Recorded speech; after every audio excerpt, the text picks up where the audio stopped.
Our episodes deal with serious and often distressing incidents. Listener discretion is advised.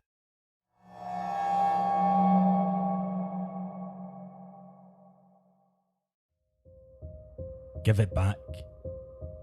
That's what he had been saying the whole time, and his voice was getting more forceful by the second. But she wouldn't. Not yet anyway. Too much fun. And did she need the money? Maybe. Then she saw him pick something up. A PlayStation cable. What was he going to do with that? As he lunged at her, she fell. In the struggle, she felt the cold, hard plastic of the wire tightening around her neck.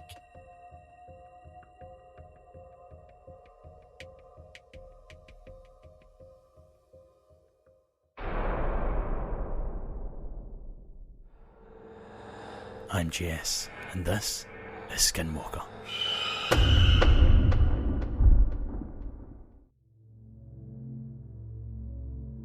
Ayrshire, on the quiet west coast of Scotland, is a sprawling area of lush forests, quaint towns, and some larger, more populous boroughs.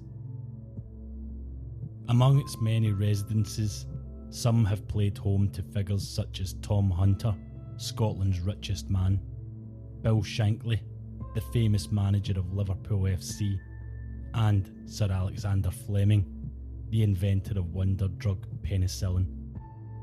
On a more inconspicuous avenue of Ayrshire's storied past, in humble beginnings, Vikki McGrand was born in Kilmarnock in 1988.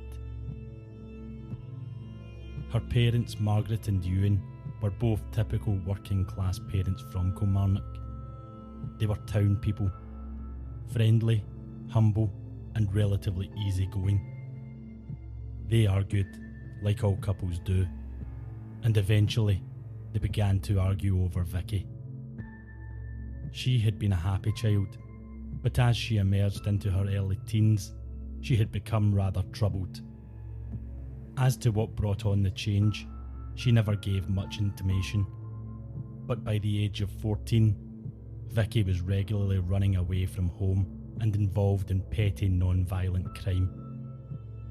After numerous incidents of having to chase Vikki down, then return her to her parents' home, her parents had slowly become overstrained and had given up on disciplining their increasingly wayward daughter. In an attempt to correct her course, the council intervened in the interest of Vikki's welfare. They believed that she needed to come out from under her family's roof and be placed in foster care in 2003, aged only 15. Soon after, however, her behaviour began to prove difficult for the foster family. Losing faith in their ability to help Vikki's situation without compromising their own, they asked for her to be returned to the care of the state. Later that same year, she was placed into a local children's home, where she would stay until 2005. Her time in the home would be marred by violence. In 2004, she began a relationship with a local lad from Kilmarnock. He was of an age with her, and initially the pair were inseparable, affectionate, and outwardly demonstrated their love for one another. Then it happened. In the middle of an argument between them, the lad balled up his fist and smacked Vikki across the mouth. For the first time in her life, but sadly not the last, Vikki McGrand tasted the metallic tang of blood in her mouth at the hands of someone she trusted and adored. The abuse became regular. Every time they argued, he would beat Vikki. The police logged reports of the violence, but there is no evidence that the young lad was ever charged with a crime. A life of unfair misery at the hands of unfeeling violent men whom Vikki gave nothing but love in return was just beginning.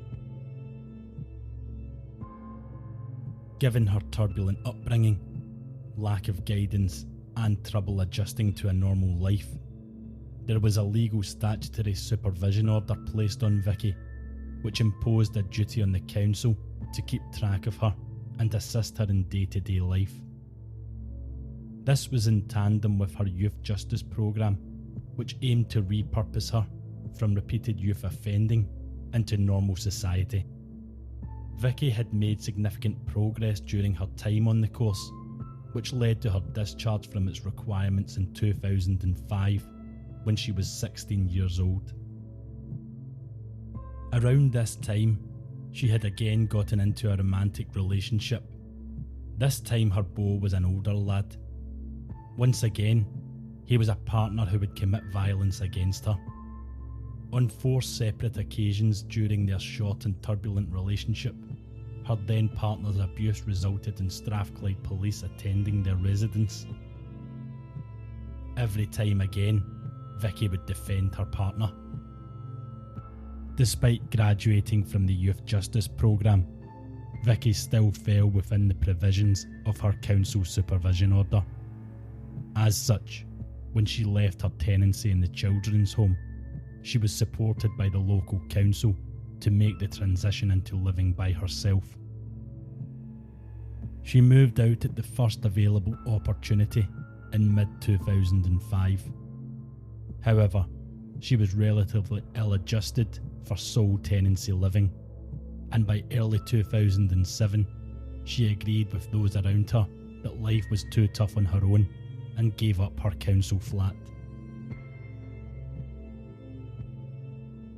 At this time, Vikki had also outgrown her council supervision order and had begun a brief relationship with a man in his late 30s. This relationship did not have the typical brutality which Vikki's typical romantic relationships would show. However, living in unbeaten bliss was to be short-lived, as only weeks later, in June of 2007, she would meet someone new, a bricklayer who was also in his mid-30s, Robert McCall. She would soon find that Robert McCall was not as even-tempered as the man he had supplanted.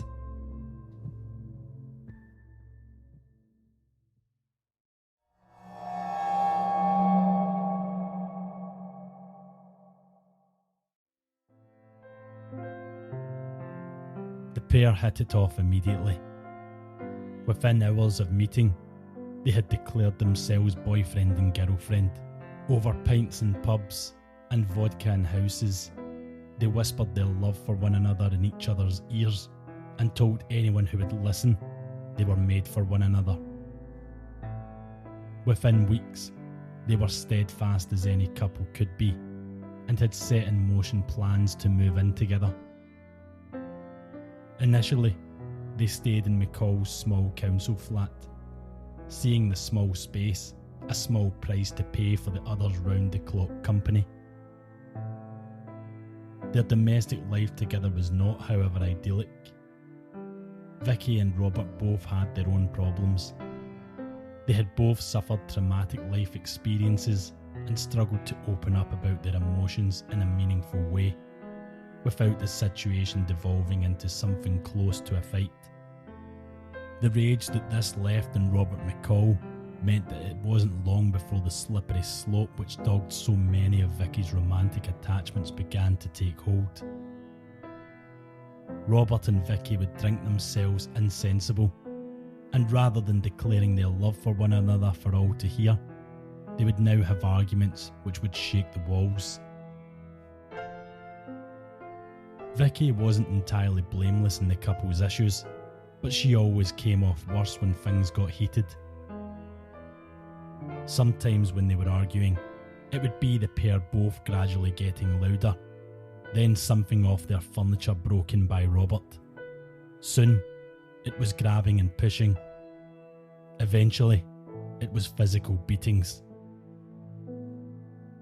Vikki suffered so often at the hands of Robert McCall when they were both insensible with drink that the police were called to domestic incidents at their home, in their own words, several times.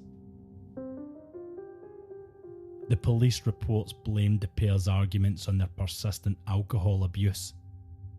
Initially, when the incidents weren't as physically violent, They had even tried to take a softer touch approach by removing McCall from the house rather than arresting him. They took him in for questioning if there was anything further than insults being lobbed around the house. But mostly, the initial method for handling the pair's disputes focused around allowing the pair to sleep it off in separate places and sober up with a warning about the consequences of such conduct. But that was before the beatings started. When the arguments escalated to beatings, Vikki seemed intent on leaving Robert, and the police would have agreed that this would be best for everyone involved. Despite her thoughts of leaving, and some snippets they heard or inferred, they had found Vikki an uncooperative witness. Almost every time they had attended the house, she would deny on McCall's behalf. This meant they usually had to let Robert McCall go, as securing a conviction would have been tricky without Vikki on their side. Robert McCall was swiftly realising he was losing the woman he claimed to love beyond measure. So he did what so many men in similar circumstances do. He promised to change. He had even found somewhere they could be together, away from Kilmarnock. Somewhere they could call their own and forget all the horrible stuff they had been through. This vision Robert McCall proposed neglected to consider the fact that the horrible stuff that Vikki had been through, he had subjected her to.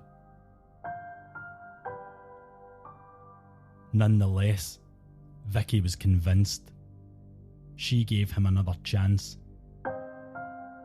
She had even let her acquiescence turn into excitement because the place that Robert had found was so perfect for a new start.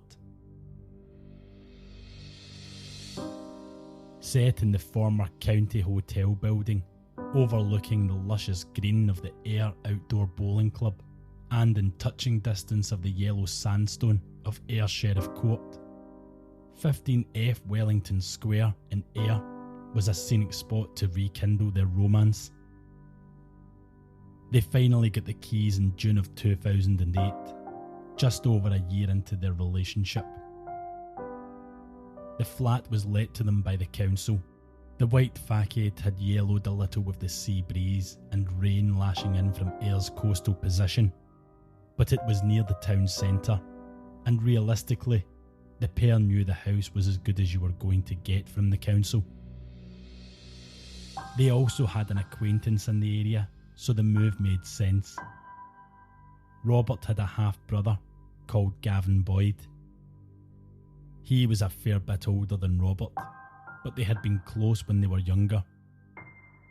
They shared a mother, but not a father, and over the years, circumstances drove them apart. Most of these circumstances were of Gavin Boyd's doing. He had a difficult past when it came to abiding the law, and his mental health was always somewhere between the doldrums and a cliff edge. Being a friend of Gavin had historically been a difficult task, so when Robert had first begun to toy with the idea of reconnecting with his brother, he had been filled with apprehension about involving or even telling Vikki. He needn't have been. Vikki tended to take people as she found them, warts and all. It wasn't a positive or a negative aspect of her character. It was just something she'd done, and she was open to the idea of reconnecting when Robert proposed it to her. Reconnecting wasn't exactly all Robert's idea either. He had been receiving calls throughout late 2007 and 2008 from a befriender. That was the council's terminology for someone whose sole job was to help former offenders rehabilitate and reintegrate into society. He had phoned Robert multiple times to tell him that Gavin's mental state was being impacted by their lack of relationship. Gavin felt that his brother was ignoring him, failing to return calls and replying only with silence at his suggestions to meet up. The social worker's request, ignorant of any past ills between the pair, was simple enough. Would he, for the good of his rehabilitation, spend some time with his half-brother? Robert wasn't always a terrible person. When he was sober, he would mostly be kind, caring and affectionate. Vikki had known him in this way too, in the early days mostly. But they drank a lot together, and she had seen less and less of that side of his character. His soft side meant that reconnecting with Gavin was always on the cards. His brother's crimes disgusted him, but then again, he was no angel himself. If his half-brother really was trying to turn himself around, then what right did he have to stand in his way? If he was really putting himself out there and trying to fix the flaws in his personality, would helping his brother in his rehabilitation not fall into that same category? So he decided to sit down and tell Vikki all about Gavin Boyd. It wouldn't have been an easy tale to tell her about exactly who he was. Some of his offending had involved girls just like Vikki. She had likely heard some of the story during the course of their relationship, but the whole thing being laid bare in a single sitting made for an incredibly harrowing tale.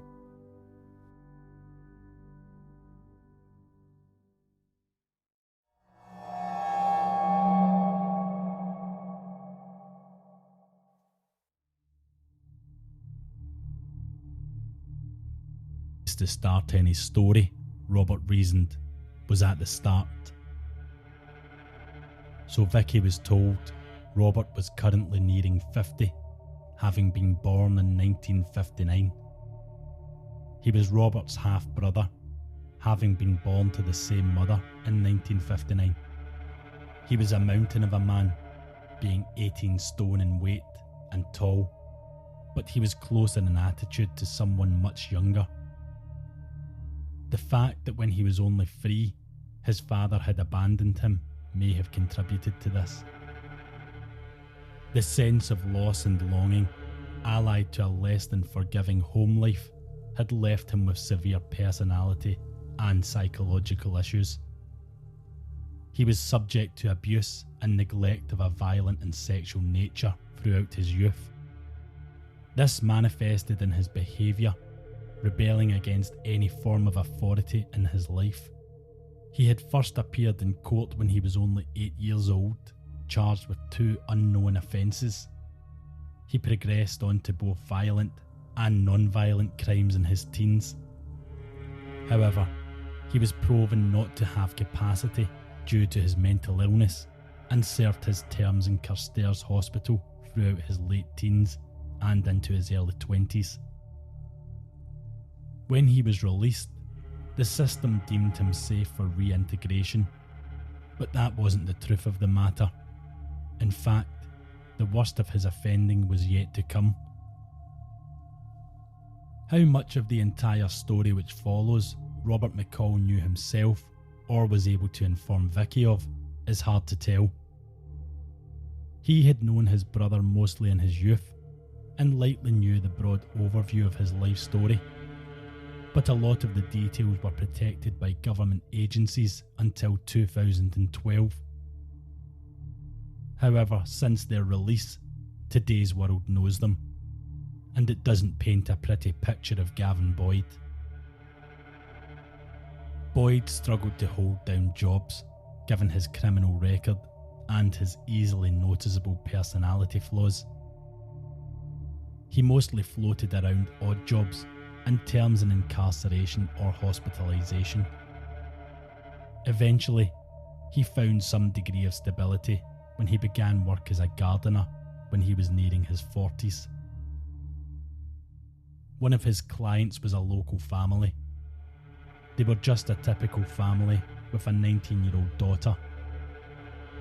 Sometimes the whole family would be in when he tended to do their greenery. Other times they wouldn't.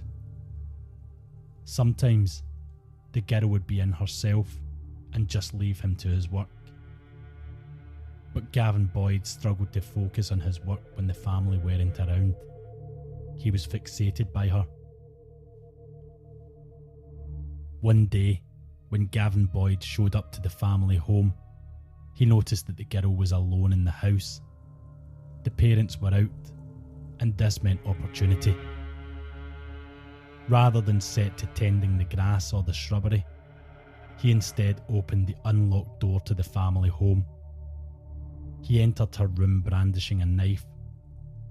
Where he had got the knife from was a matter of dispute, but that mattered very little to the terrified 19-year-old at his mercy. When he was inside the room, he told her to strip down to her underwear. Once she had done this, some altercation took place and Gavin Boyd began to chase the girl around the home.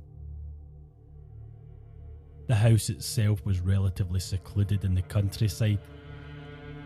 She never got far before Boyd caught up to her. His tensed fist found the back of her head. As her world spun and she headed face first for the dirt at her feet, Boyd was on her in seconds. His fingers found her throat and wrapped around her neck. Darkness crept into the side of her vision as his grip tightened. Soon she could barely see anything other than the hulking figure above her. The girl accepted she was going to die, but then it stopped. Details from the case are lacking as to why, but Gavin Boyd then fled after the attack. The police were faster than his fleeing feet, however, and he was soon arrested. In June of 1999, he stood in the High Court of Edinburgh to answer the charges against him. His defence counsel argued that there was no element of pre-planning, that it was a spur-of-the-moment attack by a man whose mental health could be described as damaged at best. He had merely, in their words, lost control of himself. The judge, fortunately, disagreed. Designating Gavin Boyd as calculating, his pre-planning of the crime was considered self-evident and reflected in his sentencing. Gavin Boyd was to surrender 20 years of liberty for the crimes he had committed against his young victim. In truth, it would turn out to be only 7. Initially, he was housed in Peterhead, a notoriously tough prison, but within 2 years he was moved to Dumfries in the Scottish borders, given he had acted in accordance with how the powers that be want model prisoners to act. Dumfries was much less tough than Peterhead would have been. Neither was as easy as Carstairs had been, but Gavin Boyd knew from a life in and out of incarceration how to serve his time without complaint. In the mid-2000s, his devotion to peacefully serving his time worked to his benefit again. He was moved to Kilmarnock Prison, returning him near to his hometown. This was, it turned out, in preparation for his release, far ahead of schedule. Gavin Boyd had received notice that pending his continued good behaviour, he could be released in early 2006, with only 7 years of his 20-year tariff served. If that seems unusual, it's because it was, but unusual defined Gavin Boyd's life. In February of 2006, Gavin Boyd once again breathed air as a free man. A free man with an electronic supervision tag around his ankle, alcohol counselling meetings to attend, a curfew to adhere to, police monitoring to follow, and agreed reporting with multi-agency officials in command of his post-conviction care package. Gavin Boyd also had to follow a strict provision that he was never, under any circumstances and irrespective of company, to be in the company of any female under the age of 17. His long-standing mental health issues and recidivism meant that the council were keen to make his circumstances better when he was released, hoping to curb the worst of his behaviour. His victim had long since gone from the thinking of the multi-agency team in charge of Gavin Boyd, but the potential for another victim hadn't. Gavin Boyd was given council accommodation in Ayr to facilitate his rehabilitation. The idea that he would have a place to call his own and start fresh seemed to offer some hope of better things to come to those in charge of his release. And it did at first. Then he no longer liked the accommodation. The authorities never publicly logged the reason for his displeasure, but Gavin Boyd was soon authorised to move to another address nearer the town centre. Perhaps the edge of town didn't suit his style, or perhaps he just wanted to see how far he could push those in charge of his management, testing their boundaries. The multiple government agencies in charge of Gavin Boyd's management realised there was something at play. He was already seeing a therapist, but in November of 2006, only 9 months after his release, they sought the help of a consultant forensic psychologist for an expert opinion on the man they were in charge of. Reoffending was a huge risk, which they had identified from the start, but Gavin Boyd had largely kept his nose clean so far, except for being somewhat touchy about the level of attention he was demanding they pay to his needs. The expert opinion provided after interviewing Gavin Boyd was that he was guilty of crimes of violence and only violence. The expert ruled out a sexual nature to his offending, instead noting that his offending came from a, quote, phenomenal tendency to anger. He further started to identify several risk factors which he felt would contribute to Gavin Boyd's likelihood of reoffending, including his sensitivity to insults, his sexuality, social isolation, and a frustration at his lack of progress towards independent living. There were a further 2 elements proposed as risk factors, but they remain redacted under privacy laws and are unknown to the public. One of them will likely reveal itself when examining Gavin Boyd's later actions. Nonetheless, given he had stayed out of trouble in the interim period and had complied with his release supervision measures, his risk of reoffending could safely, the report stated, be downgraded from high to medium. This suggestion was taken on board by the multi-agency panel in charge of Boyd's management, and his risk was downgraded to moderate. The panel were also in agreement over one of the experts' comments, namely that Boyd was a sulky character, more in line with a teenager than a man of his advancing years. So, Robert McCall informed Vikki of what he knew both from the above incidents and from his own personal experiences about his half-brother.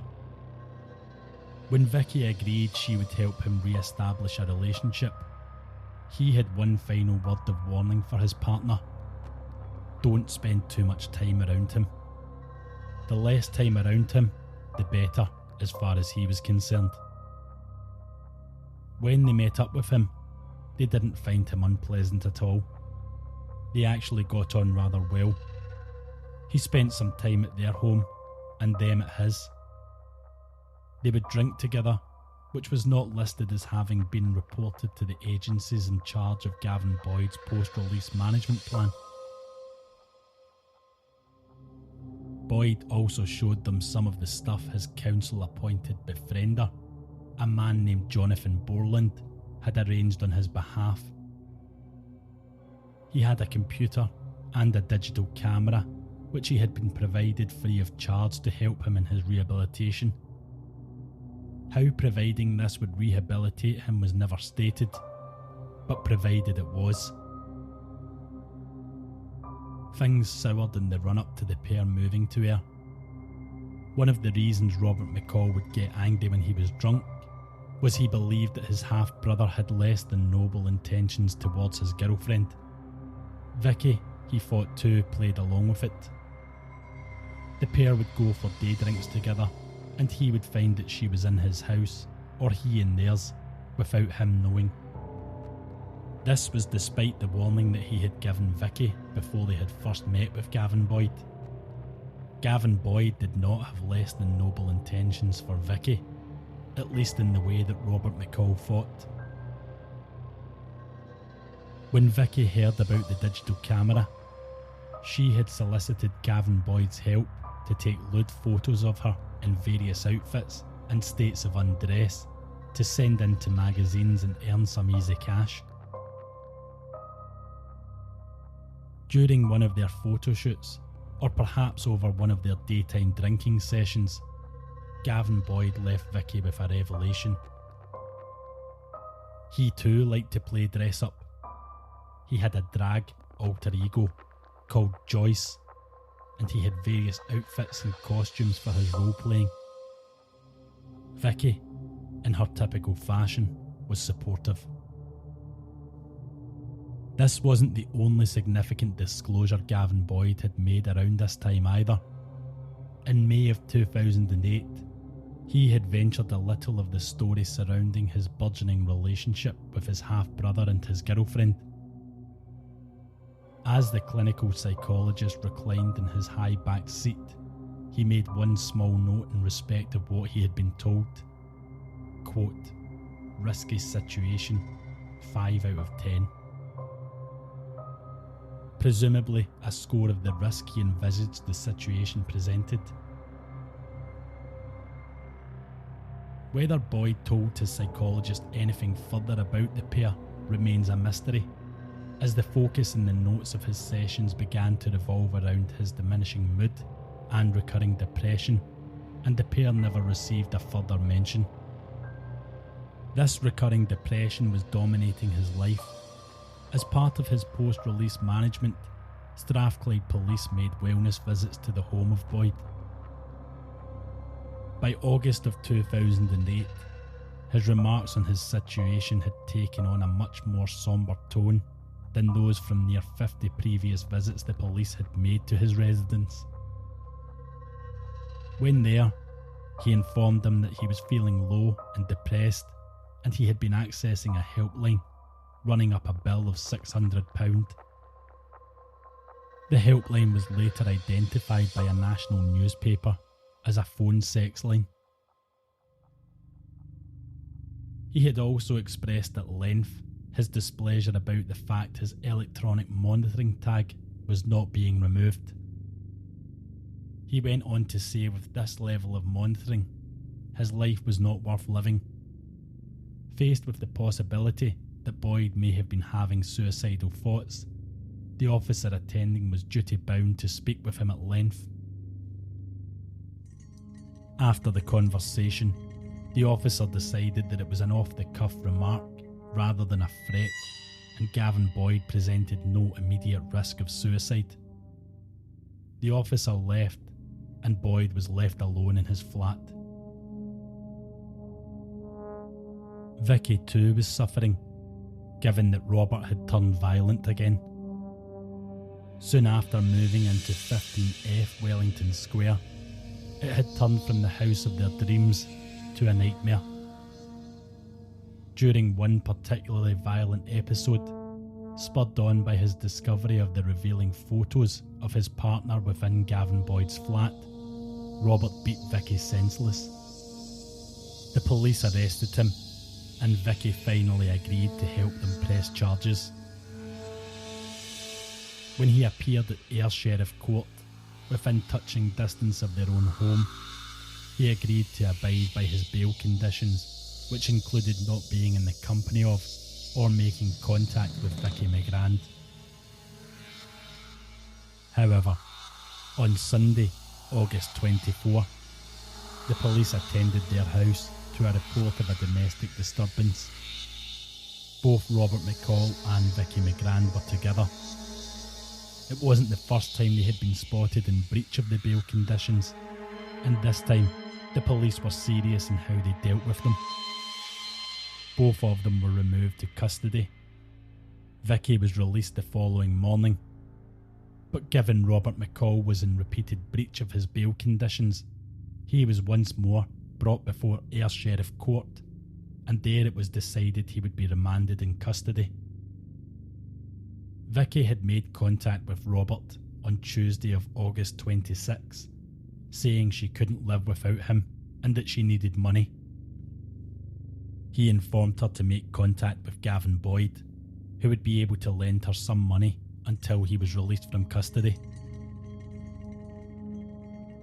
He allegedly reminded her again that Boyd had an offending history, and he did not want her to spend time in his presence when he was not present.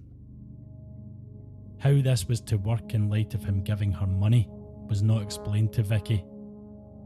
Nonetheless, she phoned Gavin Boyd. What happened next is a matter of debate.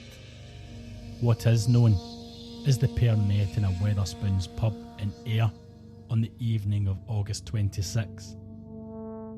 Then, on August 31, police acting on a tip-off from her concerned family and partner Robert McCall entered the home of Vikki McGrand. Inside, they found the 20-year-old's lifeless body lying on the floor.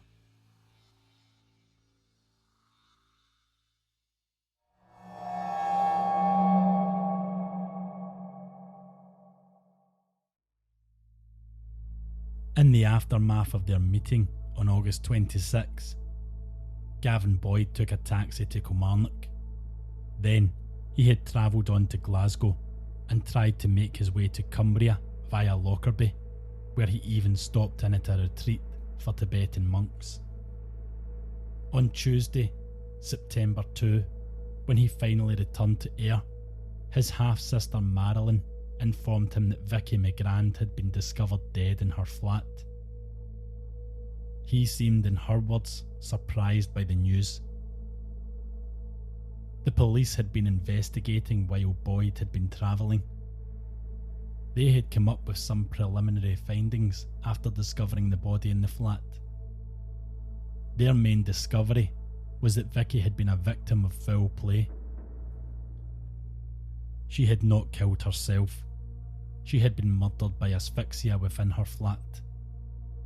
The long, flat welt left by a strangulation device led them to believe it must have been a plastic wire of some kind. Her next door neighbour too had heard screams and a sound like a body falling around 11 PM on August 26. This meant that they had a likely time and date for her murder.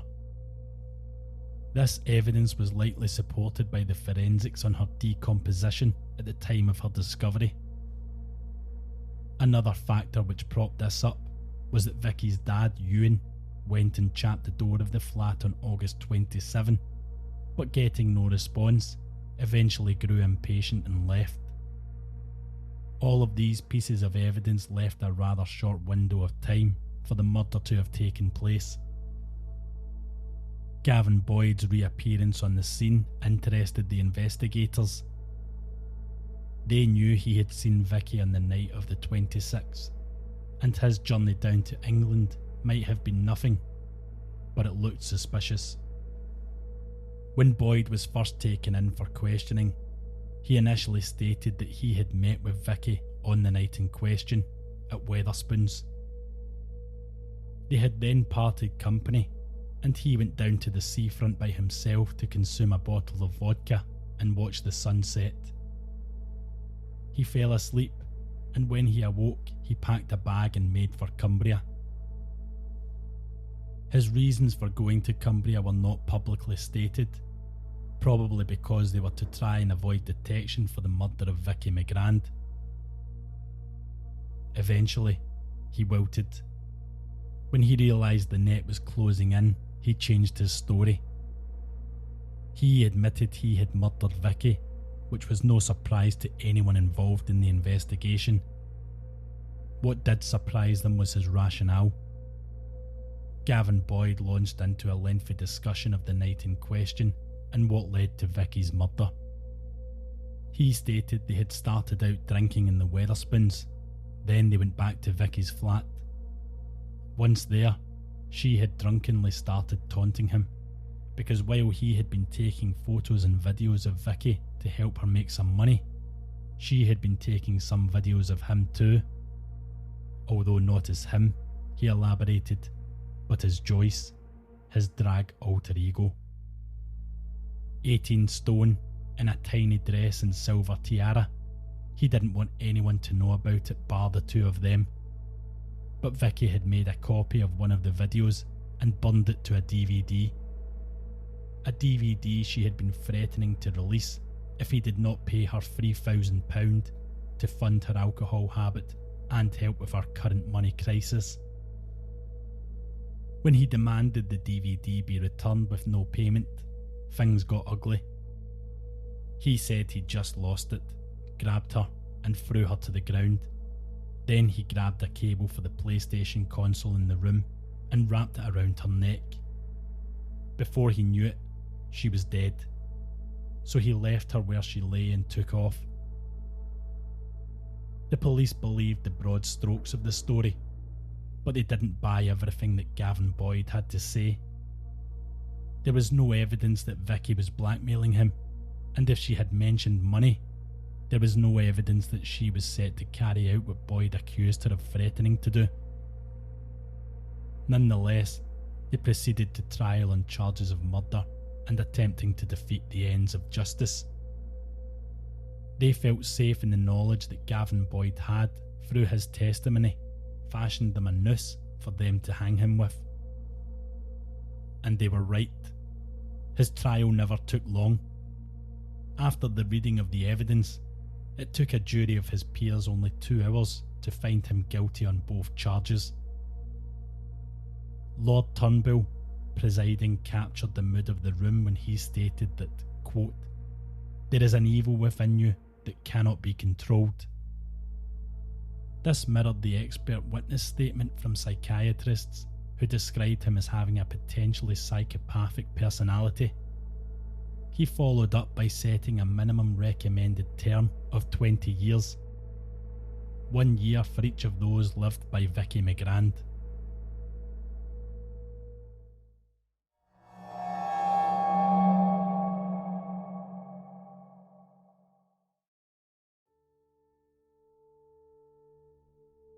Robert McCall felt little justice had been done in the case, given that government agencies effectively guilt-tripped him into a relationship with his brother, and this got his partner killed.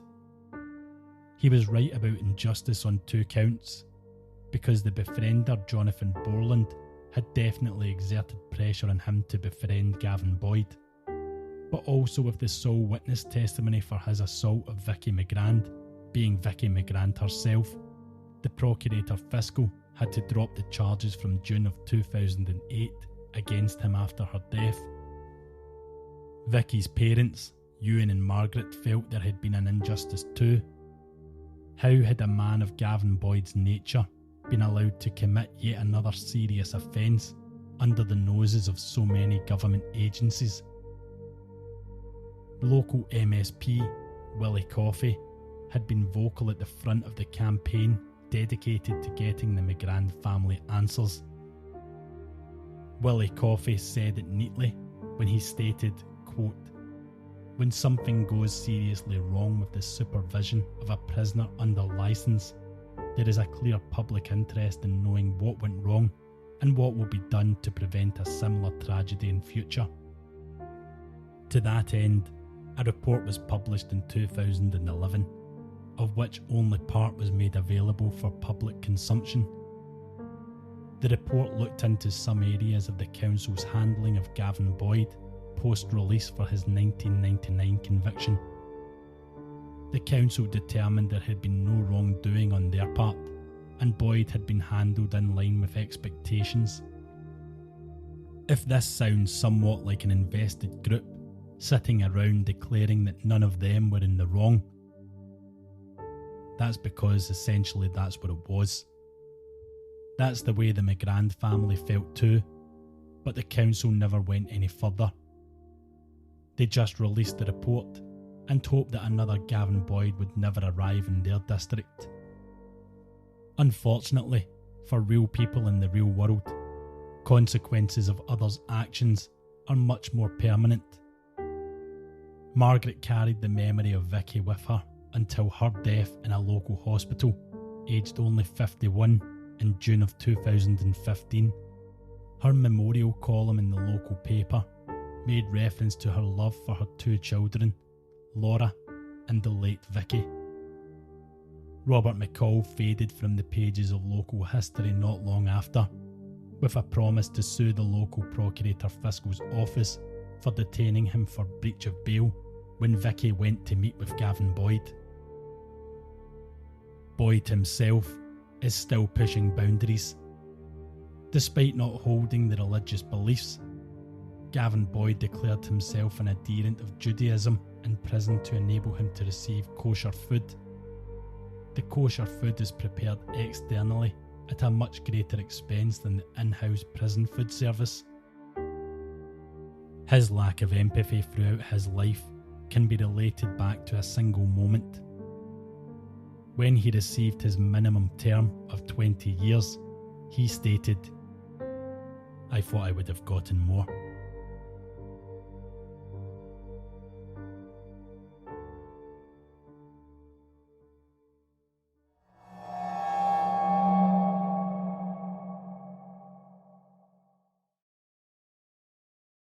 What you doing?